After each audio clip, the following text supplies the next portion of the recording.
Imagine you are a king, not a powerful king, a small one. You rule a stretch of land your ancestors have farmed and fought over for generations. Your people have their own laws, their own gods, their own way of measuring time. You have dealt with foreign traders before. You know how to negotiate. You know how to survive. Then one morning a man arrives at your court.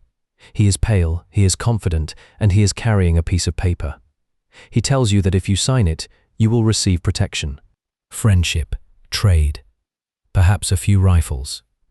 What he does not tell you, what the paper actually says, in a language you do not read, is that you have just handed over your sovereignty, your land, your people's future.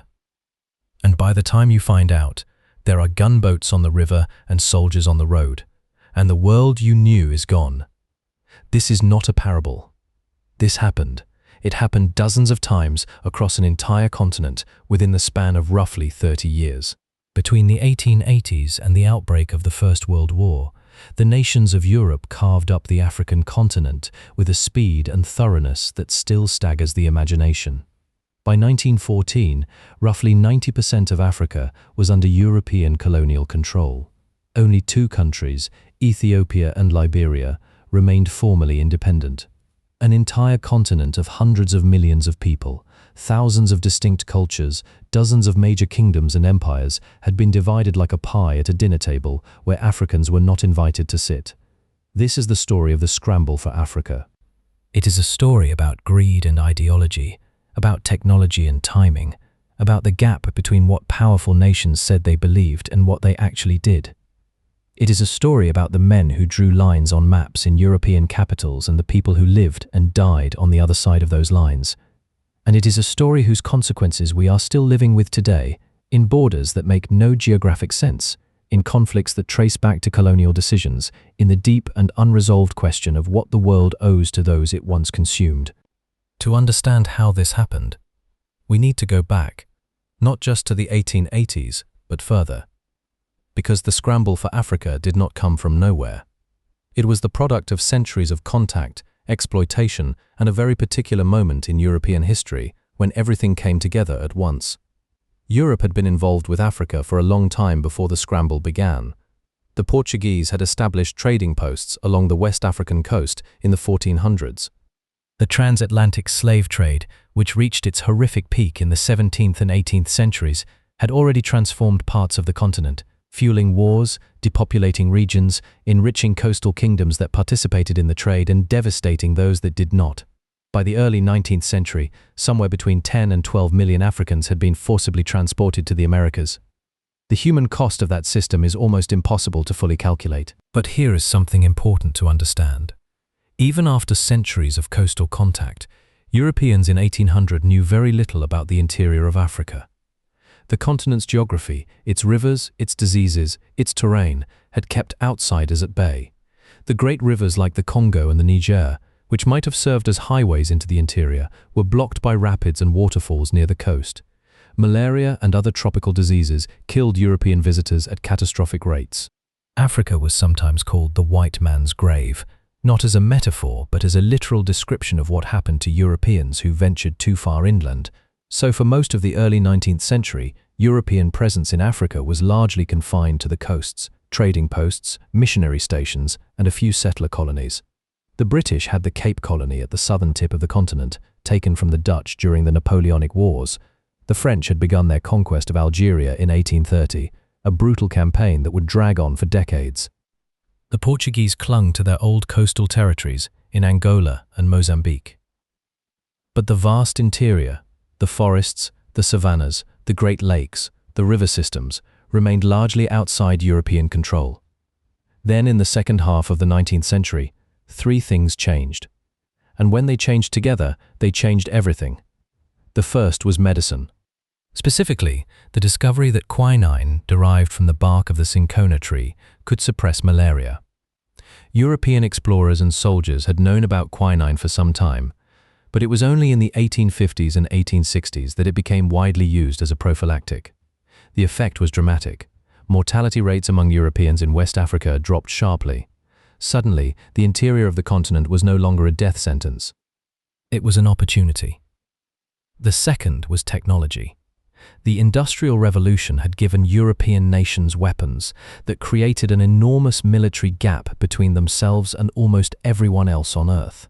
The most significant of these was the repeating rifle, weapons like the Martini Henry and later the magazine rifle, which allowed a small number of soldiers to deliver a withering volume of fire.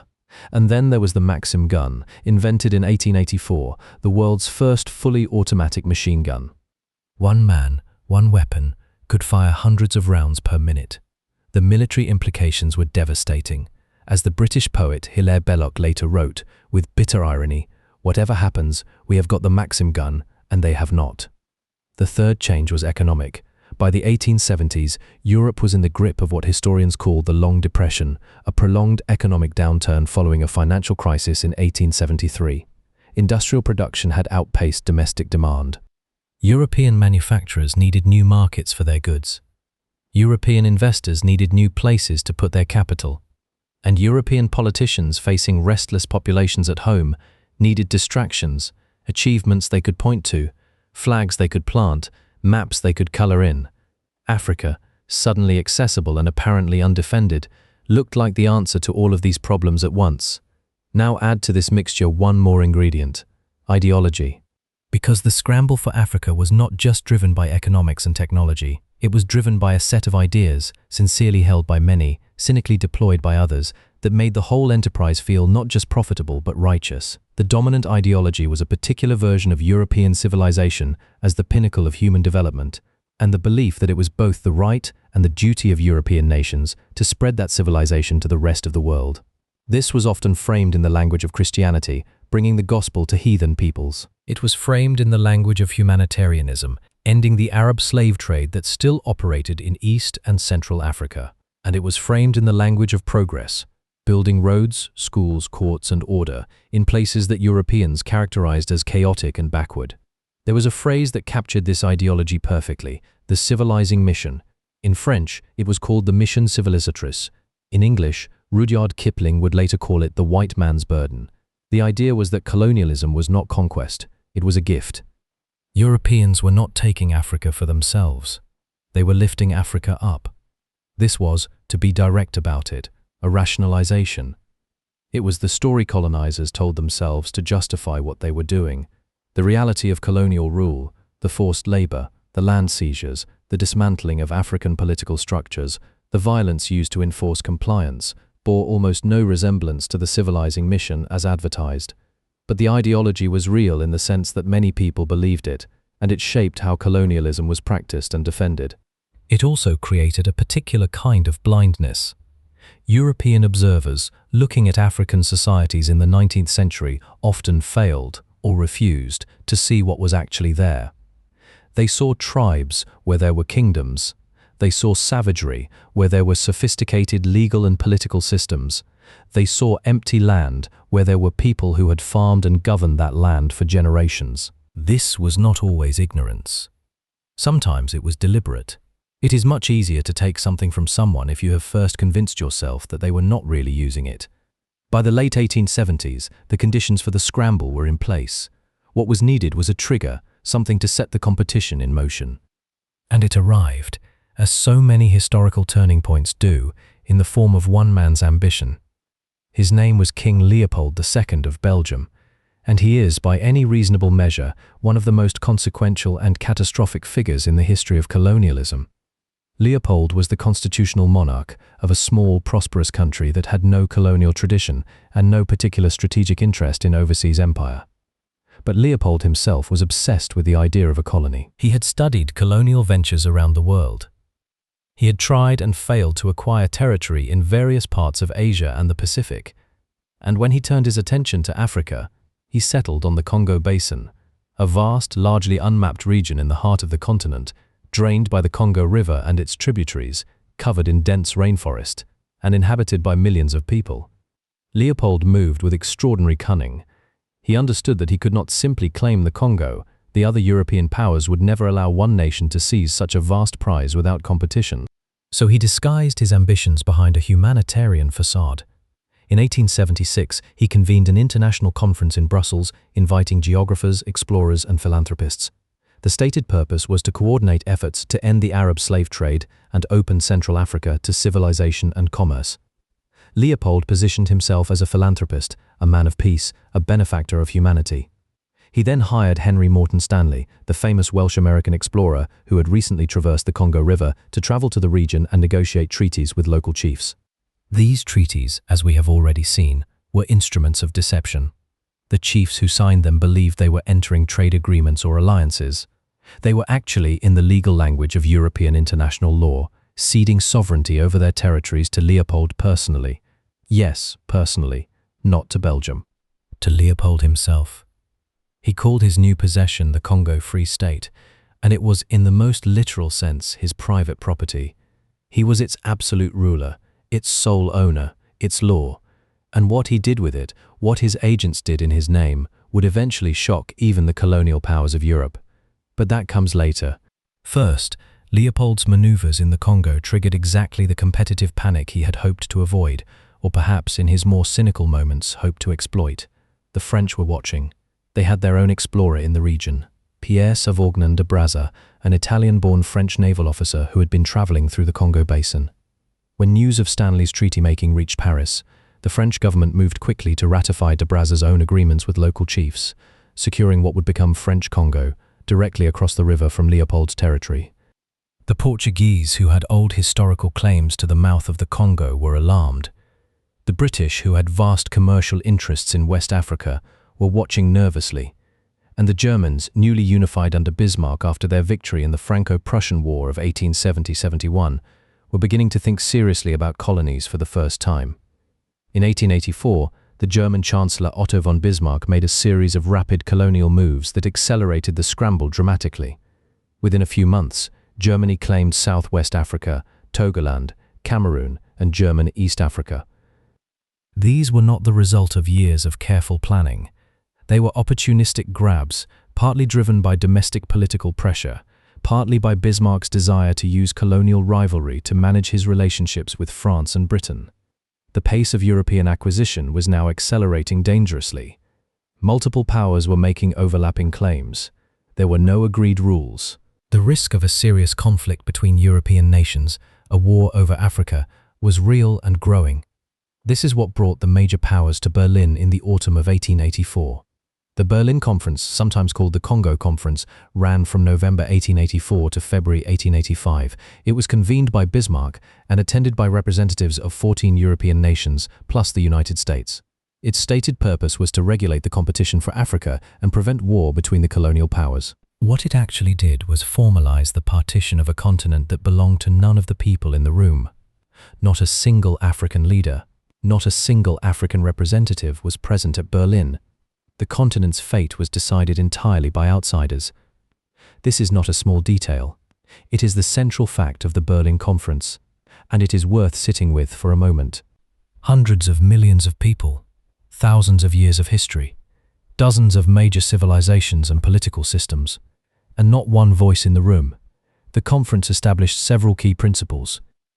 First, the doctrine of effective occupation, the idea that a European power could only claim territory if it actually occupied and administered it, not merely by planting a flag or making a declaration. This was intended to prevent purely theoretical claims, but in practice it accelerated the physical occupation of African territory because powers now needed to actually be there to hold their claims. Second, the conference recognized Leopold's Congo Free State as a legitimate sovereign entity, giving international legal sanction to his private empire in the heart of Africa. Third, the conference established freedom of navigation on the Congo and Niger rivers, opening them to all European commerce. What the conference did not do, and this is crucial, was actually divide all of Africa among the European powers. It set the rules for the game.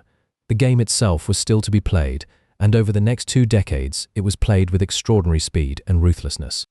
The process that followed Berlin was a frenzy of treaty-making, exploration, military campaigns, and diplomatic negotiations. European powers sent expeditions into every corner of the continent.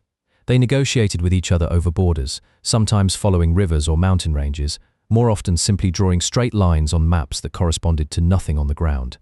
They made agreements with African rulers when it was convenient and ignored or overthrew those rulers when it was not. The tools of acquisition varied. Sometimes it was the fraudulent treaty, like the ones Stanley had made for Leopold. Sometimes it was a more formal diplomatic agreement, where a European power would declare a protectorate over a region, a legal fiction suggesting that the African people were being protected, while in reality surrendering their sovereignty. And sometimes it was simply military conquest, direct and brutal. Let's be specific about what conquest looked like, because it is easy to speak in abstractions about the partition of Africa and lose sight of what actually happened to actual people. In 1898, at the Battle of Omdurman in Sudan, a British-Egyptian force under General Kitchener met the army of the Mahdist state, a powerful Islamic movement that had controlled Sudan for over a decade, and had famously killed the British General Gordon at Khartoum in 1885. The Mahdist forces numbered around 50,000 men. They were brave, they were experienced, and they charged directly at the British lines. The battle lasted about 5 hours. The Mahdist forces suffered roughly 10,000 dead and 13,000 wounded. The British and Egyptian forces lost 47 men. That asymmetry, 10,000 versus 47, tells you almost everything you need to know about how the military technology gap translated into conquest. The Mahdist warriors were not cowards. They were not disorganized. They simply faced Maxim guns, magazine rifles, and artillery, and there was nothing human courage could do against that. Similar stories played out across the continent. In 1879, the Zulu kingdom in southern Africa fought the British in a war that began with a stunning Zulu victory at Isandlwana, one of the most significant defeats ever suffered by a British colonial force. But the British regrouped, brought in reinforcements, and ultimately crushed the Zulu military at the Battle of Ulundi. The Zulu kingdom was broken up and eventually absorbed into the British colonial system. In West Africa, the Ashanti Empire of present-day Ghana fought the British 4 times between 1823 and 1900. They won the first war. They negotiated after the second. They were defeated and their capital, Kumasi, was occupied and burned in the third. After the fourth war, their king was exiled, their kingdom was annexed, and their sacred golden stool, the symbol of Ashanti sovereignty and spiritual identity, was demanded by the British governor as a trophy of conquest. The Ashanti refused to surrender it. That refusal, and the war it sparked, became a symbol of resistance that Ghanaians still celebrate today. In Ethiopia, and this is one of the extraordinary exceptions to the general story of European conquest, the story went differently. Emperor Menelik II of Ethiopia had been quietly acquiring modern weapons for years, purchasing rifles and artillery from European powers who were competing for his favor. When Italy, which had been expanding its presence in the Horn of Africa, attempted to impose a protectorate on Ethiopia in 1895, Menelik mobilized an army of around 100,000 soldiers, an enormous force for the time, and met the Italian forces at Adwa in March 1896. The Battle of Adwa was a catastrophic Italian defeat. Around 6,000 Italian soldiers were killed, and several thousand more were captured. It was the largest defeat of a European colonial army by an African force in the entire history of the Scramble. Italy was forced to recognize Ethiopian independence. Ethiopia remained free, while virtually the entire rest of the continent fell to European rule. Adwa matters not just as a military victory, but as a symbol. It proved that European conquest was not inevitable. It proved that with the right leadership, the right resources, and the right strategy, an African nation could resist and win. For generations of African and black intellectuals, soldiers, and independence activists, Adwa was a beacon, proof that the colonial order was not natural, not permanent, not the way things had to be. Now we need to go back to the Congo. Because while the scramble was proceeding across the continent, something was happening in Leopold's private empire that would eventually force even the colonial powers to confront the reality of what they had created. Leopold had promised the world that the Congo Free State would be a humanitarian enterprise, free trade, an end to slavery, the advancement of civilization. What he actually created was a system of extraction so brutal that it became a scandal even by the standards of the age. The Congo's wealth was rubber. Wild rubber grew throughout the rainforest. And in the 1890s, with the rise of the bicycle and then the automobile, global demand for rubber exploded. Leopold's agents devised a system for extracting it. Each village was assigned a rubber quota. If the quota was not met, the consequences were severe. Hostages were taken, villages were burned. And in one of the most notorious practices of the Congo Free State, Leopold's soldiers and their African auxiliaries were required to produce a severed hand as proof for every bullet fired, to prevent soldiers from wasting ammunition. The result was a trade in human hands that became one of the defining images of colonial horror. The population of the Congo declined catastrophically during Leopold's rule. Estimates vary widely, and the historical debate about precise numbers is ongoing, but credible scholars have suggested that the population may have fallen by several million people through a combination of violence, famine, disease, and the destruction of communities. The exact figures remain disputed, but the scale of the catastrophe is not. The exposure of what was happening in the Congo came through an unlikely alliance of a British consul named Roger Casement, who wrote a devastating official report in 1904, and a journalist and activist named E.D. Morel, who had figured out from shipping records that the Congo was exporting enormous quantities of rubber and ivory, while importing almost nothing in return, which meant the labor was not being paid for, it was being coerced. Together, Casement and Morel built an international campaign, the Congo Reform Association, that was one of the first modern human rights movements in history. The campaign worked. By 1908, international pressure had become so intense that the Belgian government forced Leopold to hand over the Congo Free State to Belgium as a colony. Leopold died the following year, a very rich man. The Belgian Congo continued under colonial rule for another 50 years, but the worst excesses of the Leopold era were ended. The Congo scandal is important for several reasons. It showed that colonial rule could be criticized, challenged, and changed, even if it could not yet be ended. It demonstrated the power of journalism, documentation, and international public opinion. And it raised, for the first time in a sustained and public way, a question that the colonial powers had been carefully avoiding. If the civilizing mission was the justification for colonialism, what happened when colonialism was demonstrably not civilizing anything? The answer, for most European governments and publics, was to reform the worst abuses while keeping the system intact. The deeper question, whether colonialism itself was legitimate, would not be seriously answered for another half-century. By 1914, the map of Africa had been almost completely redrawn. Let's take a moment to actually look at what had been built, or rather, what had been imposed.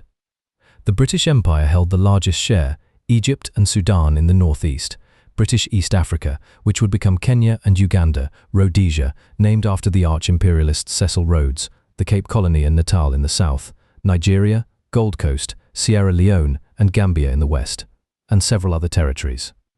Rhodes himself had dreamed of a continuous British corridor from Cairo to the Cape, Cape to Cairo, and while that dream was never fully realized, the British presence stretched across a vast arc of the continent.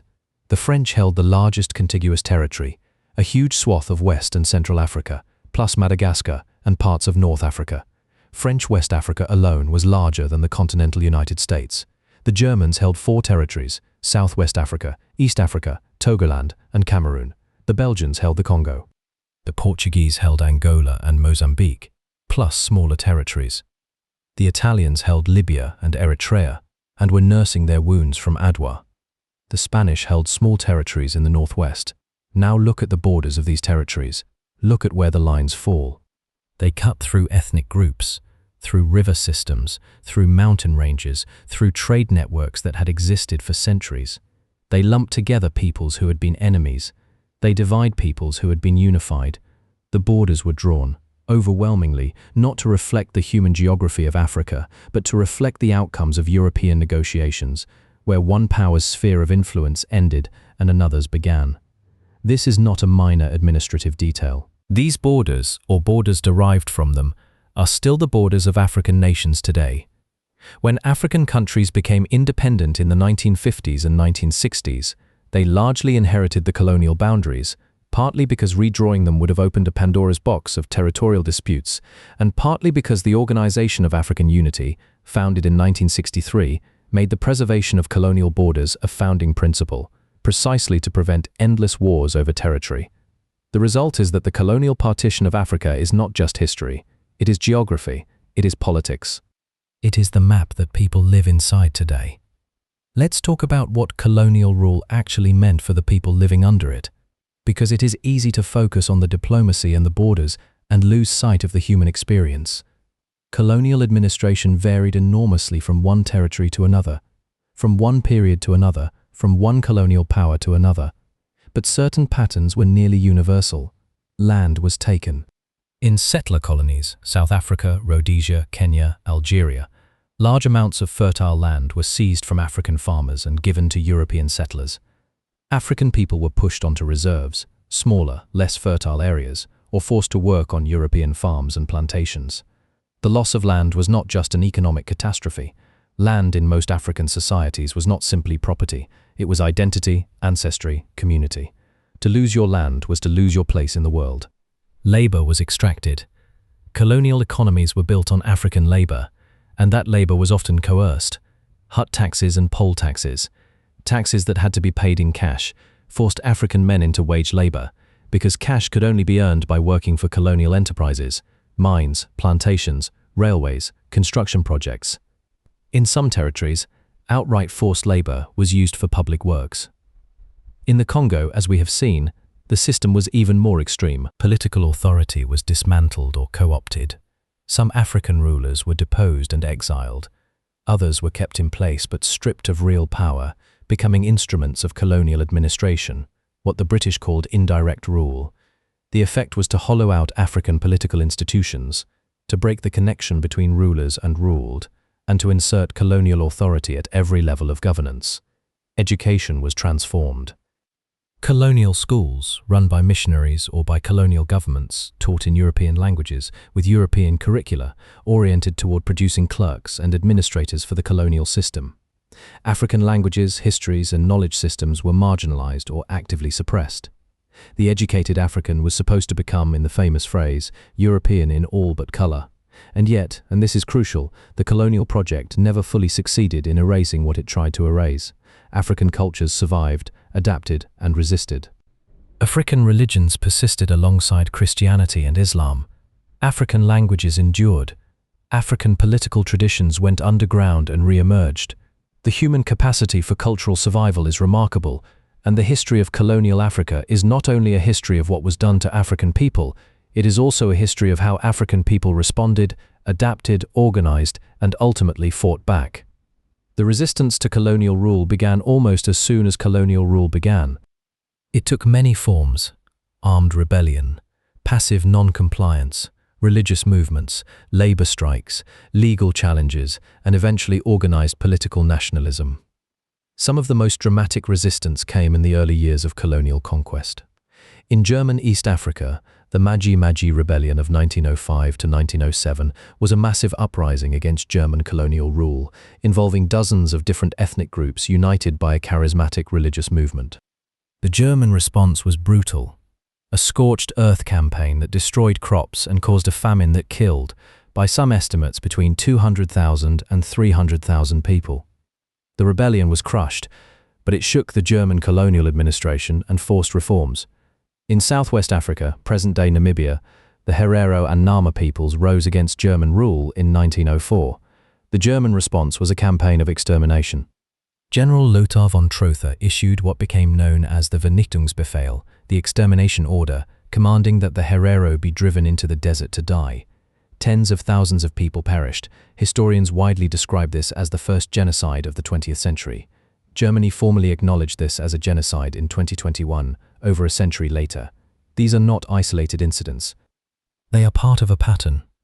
Wherever colonial rule imposed its most extreme demands, resistance emerged. And wherever resistance emerged, colonial powers responded with overwhelming force. The asymmetry that had made conquest possible, the technology gap, also made suppression of resistance devastatingly effective. But resistance did not disappear. It evolved. By the early 20th century, a new generation of Africans who had been educated in colonial schools, who had learned to read European law, to write in European languages, to argue in European terms, began to articulate demands for rights, for equality, and eventually for independence. They formed political organizations, published newspapers, attended international conferences. They used the language of liberty and self-determination that European powers had proclaimed as their own values, and they turned it back on the colonizers. If these are your principles, why do they not apply to us? This was the beginning of the long road to decolonization.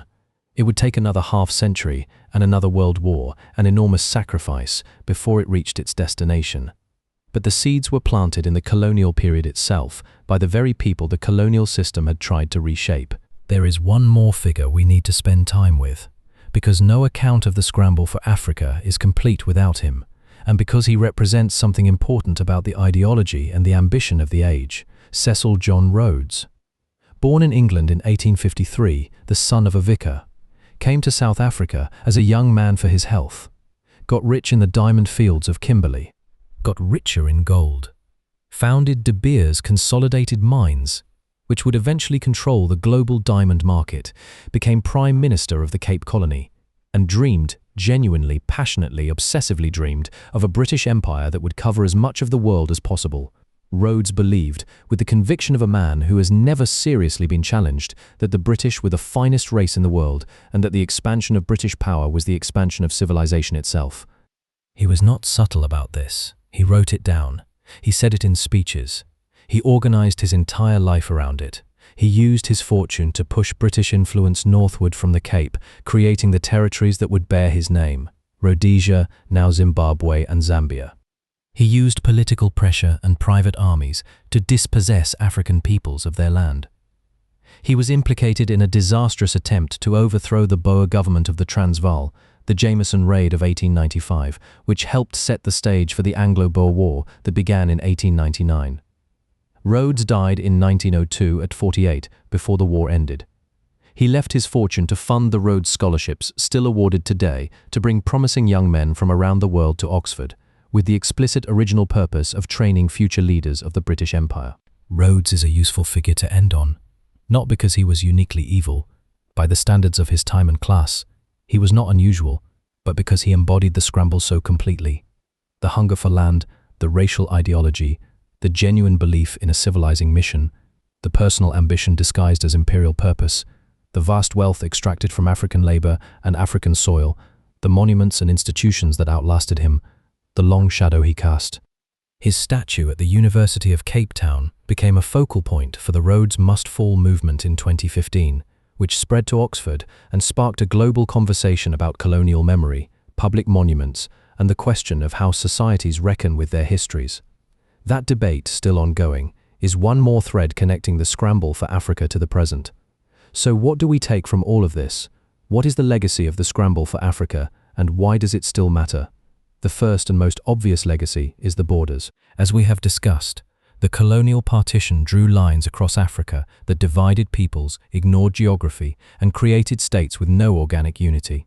Many of the conflicts that have defined African politics since independence, in Nigeria, in Sudan, in the Democratic Republic of Congo, in Rwanda, have roots in the colonial period, in the ethnic divisions that colonialism created or exacerbated, in the borders that made no human sense, in the political systems that were imposed from outside and never fully took root. This is not to say that Africa's post-colonial problems are simply the fault of colonialism. That would be its own kind of condescension, denying African agency in shaping post-colonial history. But it is to say that the starting conditions of African independence were profoundly shaped by what colonialism had done, and that ignoring that history makes it impossible to understand the present. The second legacy is economic. Colonial economies were designed to extract resources and export them to Europe. They were not designed to develop African economies, to build African industries, to create African middle classes.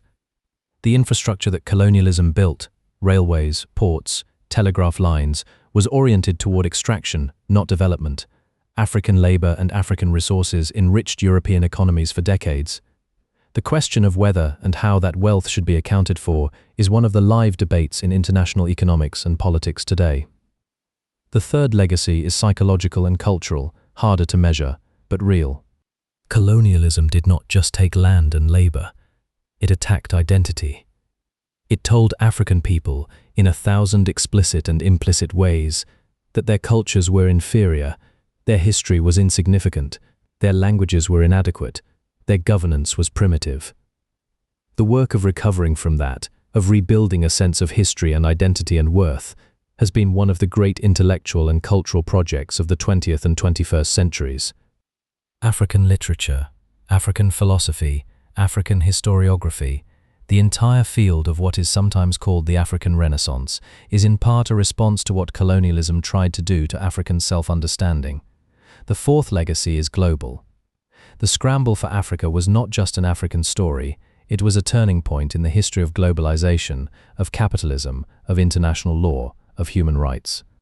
The principles that were worked out, or not worked out, in the partition of Africa shaped how the world thought about sovereignty, about the rights of peoples, about the relationship between power and law. The contradictions of the colonial era between the stated values of European civilization and the actual practices of European empire are contradictions that the world is still trying to resolve. There is something else worth saying before we close, something about scale. In the 30 years of the scramble, an area of roughly 30 million square kilometers, the entire African continent minus Ethiopia and Liberia was brought under European colonial control. That is roughly twice the size of Europe and North America combined. It happened within a single human lifetime. People who were born into free, independent African societies died as colonial subjects. The speed of it was almost incomprehensible to those living through it. And the diversity of what was absorbed is equally staggering. The scramble brought under colonial rule the ancient Christian kingdom of Ethiopia, which, remember, resisted, the Islamic sultanates of the Sahel, the forest kingdoms of West Africa, the cattle-herding peoples of East Africa, the sophisticated city-states of the Swahili coast, the mining kingdoms of Central Africa, the pastoralists of the Sahara, the farmers of the Great Lakes region, the fishing communities of the Niger Delta. These were not tribes in the dismissive sense that colonial administrators used. They were civilizations with their own histories, their own philosophies, their own arts, their own sciences, their own ways of organizing human life. All of this was, within the span of a generation, redefined as colonial territory, redefined as raw material, redefined as labor, redefined as a problem to be administered. The scramble for Africa was one of the most consequential events in modern history. Not just for Africa, but for the world. It shaped the global economy. It shaped international law. It shaped the ideologies of race and civilization that would go on to cause enormous suffering in the 20th century. It shaped the map that we still live on. And it raised questions about power, about justice, about what the world owes to those it has wronged, that we have not yet fully answered. Those questions are not comfortable. They are not the kind that have neat resolutions or satisfying endings, but they are the questions that history forces us to ask.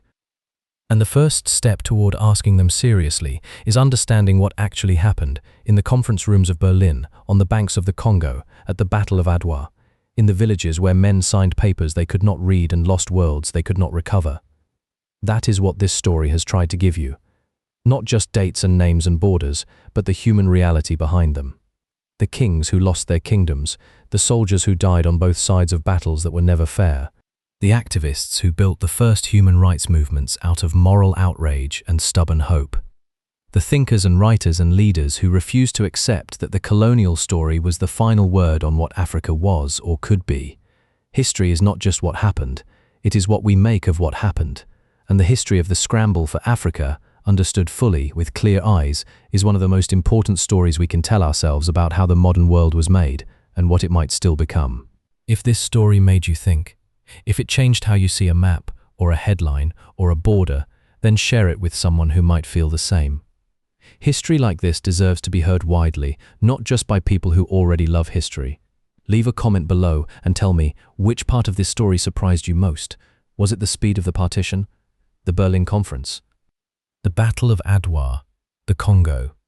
I read every comment, and your answers genuinely shape what we cover next.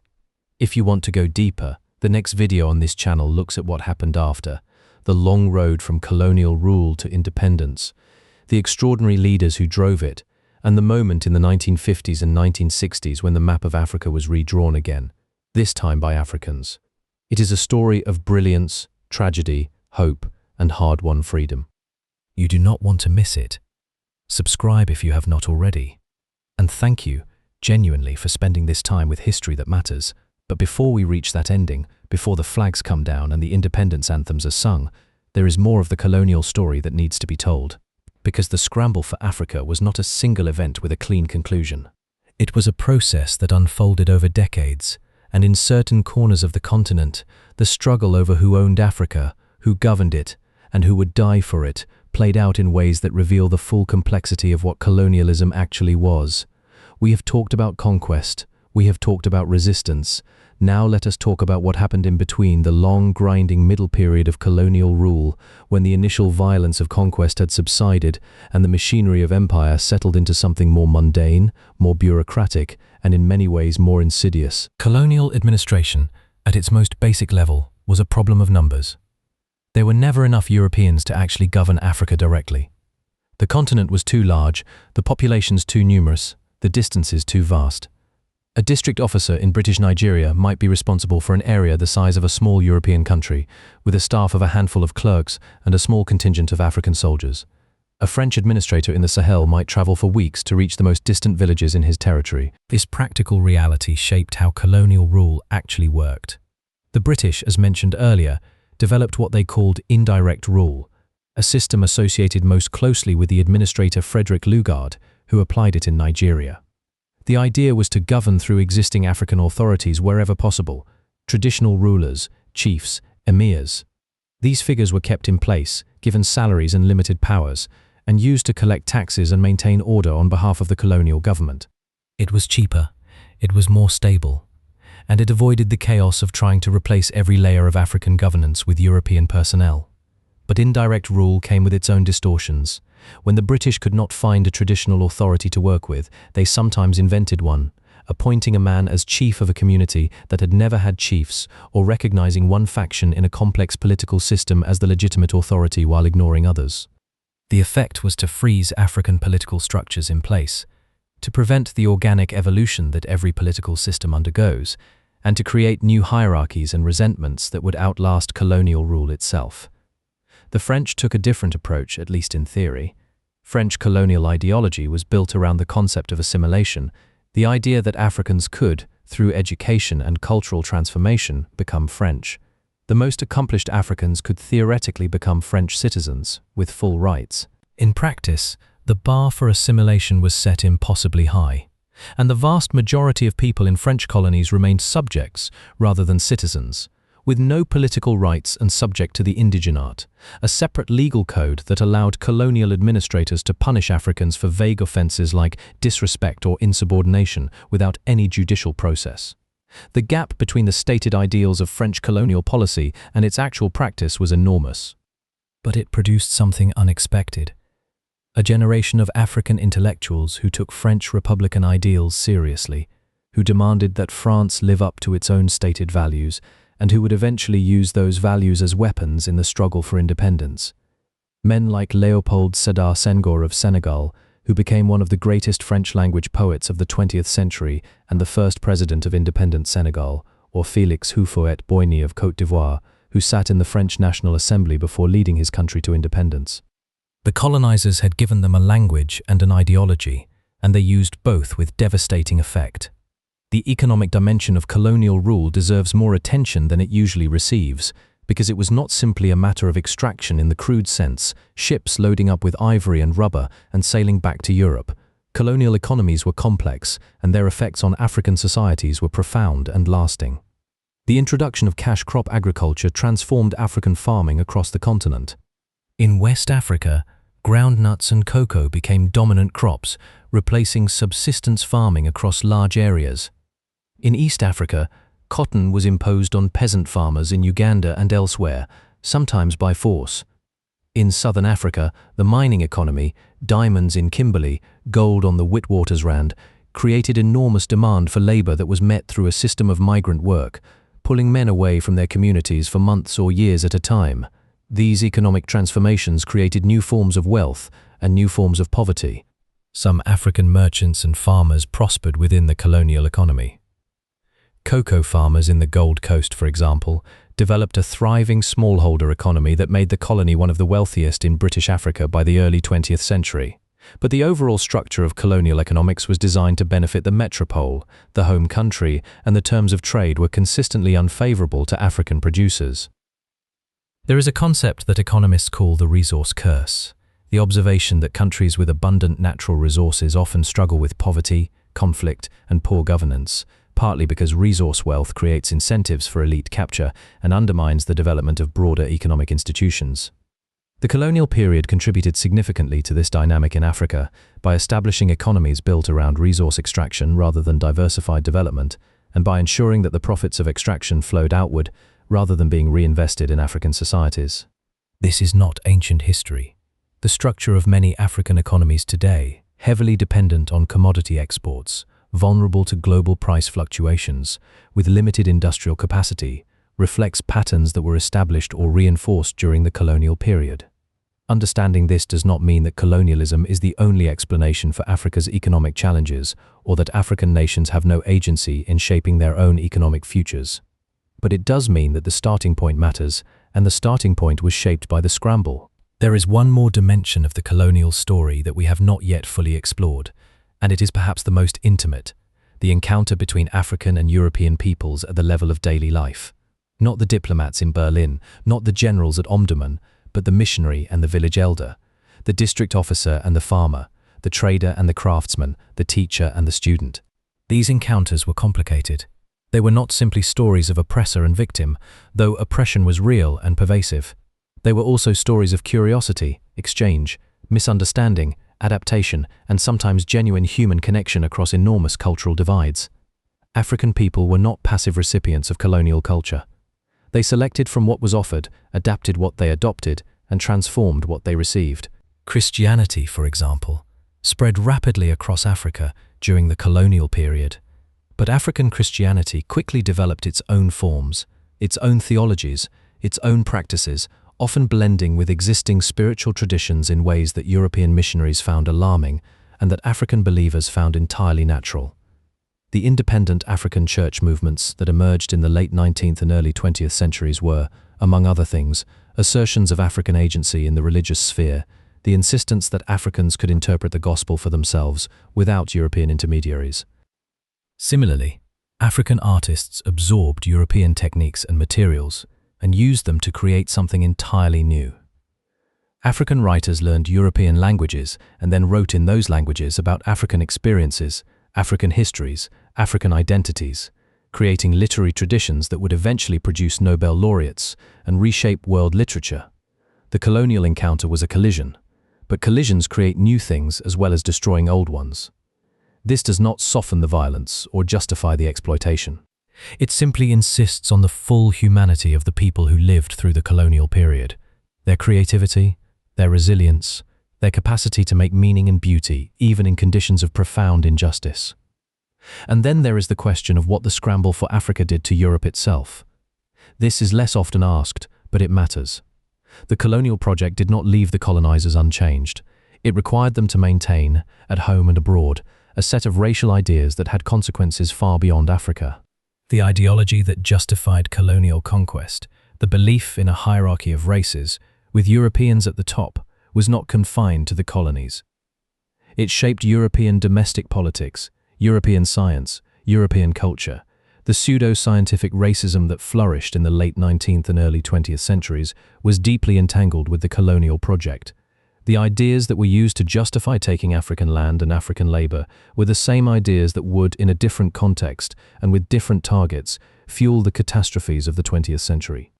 This is a connection that historians have explored carefully, and it is important to be precise about it. Colonialism did not cause the Holocaust, and drawing too direct a line between them risks distorting both histories. But there is a genuine intellectual and ideological genealogy connecting the racial doctrines of the colonial era to the racial doctrines of European fascism. The habits of thought that made it possible to see entire peoples as inferior, as objects to be administered rather than subjects with rights, as problems to be solved rather than human beings to be respected, those habits of thought did not stay neatly in the colonies. They came home. Europe paid a price for its empire, though not nearly the price that Africa paid. The moral corruption of colonial rule, the gap between proclaimed values and actual practice, the systematic dehumanization required to maintain the system left marks on European civilization that are still being reckoned with. We should end where we began, with a king and a piece of paper, and a world that changed faster than anyone could understand. The Scramble for Africa compressed centuries of change into decades. It took a continent of extraordinary diversity and complexity and forced it through the narrow aperture of European imperial ambition. It created a new map, a new set of economic relationships, a new political order, and it did all of this without the consent and often against the fierce resistance of the people most affected. But here is what the architects of the Scramble did not anticipate, and what history has made clear. The story did not end in Berlin in 1885. It did not end with the last treaty signed or the last flag planted. The colonial order that seemed so permanent, so natural, so inevitable to those who built it, lasted less than a century in most of Africa. The resistance that began the moment conquest began never stopped. It evolved, it organized, it found new languages and new strategies, and it ultimately prevailed. By 1960, the year that 17 African nations gained independence, a year sometimes called the Year of Africa, the world that the Scramble had built was already dissolving. By 1980, the vast majority of Africa was independent. By 1994, when Nelson Mandela walked out of prison and into the presidency of South Africa, the last major edifice of the colonial racial order on the continent had fallen. That is an extraordinary arc. From the Berlin Conference to Mandela's inauguration is just over a century. In that century, a continent was colonized and decolonized, its people subjected to some of the worst abuses in modern history, and yet producing some of the most remarkable acts of resistance, creativity, and moral courage. The Scramble for Africa was not the end of Africa's story. It was one terrible chapter in a much longer one, a chapter that Africans themselves ultimately closed on their own terms in their own time. The lines on the map remain, the economic legacies remain, the questions remain. But so does something else. The knowledge that even the most overwhelming exercise of power is not permanent, that history is not simply what the powerful do to the powerless, and that the human capacity for dignity and resistance is not something that can be colonized, however hard the colonizers try. That is what the Scramble for Africa teaches us, if we are willing to learn it. Not just the mechanics of partition, not just the names of the conferences and the commanders and the treaties, but the deeper truth underneath all of it, that what was done to Africa in those decades was a choice made by people with power, and that choices of that magnitude echo forward through time in ways that demand our attention, our honesty, and our willingness to keep asking the hard questions. History does not ask us to feel guilty for what our ancestors did. It asks us to understand it, to see it clearly, to trace the lines from then to now, and to carry that understanding forward into how we think about the world we share. If this story has done that for you, if it has made the map a little more legible, the headlines a little more comprehensible, the world a little more connected in your mind, then it has done what history is supposed to do. The next chapter of this story, the age of African independence, the extraordinary leaders who drove it, the hopes and the setbacks and the ongoing work of building free nations from the ruins of colonial rule, is waiting for you. It is, if anything, an even more remarkable story than this one. And it begins exactly where we left off. If you found this video worthwhile, please share it with someone who would appreciate it. Leave a comment telling me which moment in this story hit hardest for you. Subscribe if you want to follow this history all the way through, because we are just getting started. And I will see you in the next one.